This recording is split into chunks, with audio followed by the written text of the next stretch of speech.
Hello friends, in this video the brake caliper will be painted. First of all, we need to clean the caliper from dust and dirt. Friends, but before starting the video, subscribe to the channel, put like and don't forget to put a bell so as not miss new video on the channel. Next we need to degrease the entire surface and apply a layer of heat resistance paint.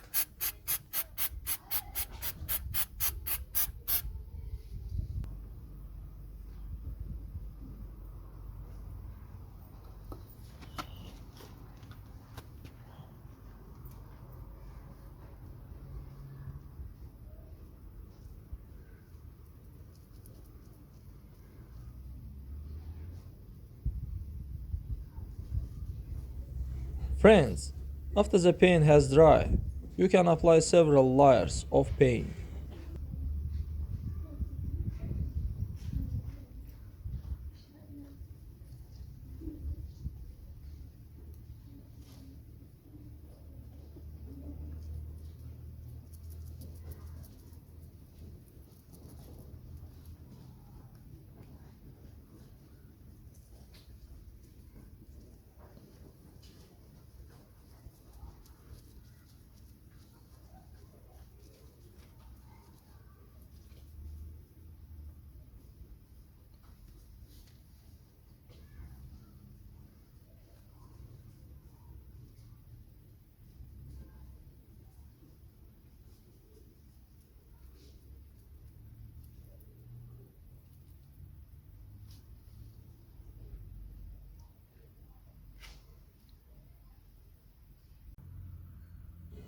That's all guys, subscribe to our channel, put like and don't forget to put a bell so as not miss new video on the channel.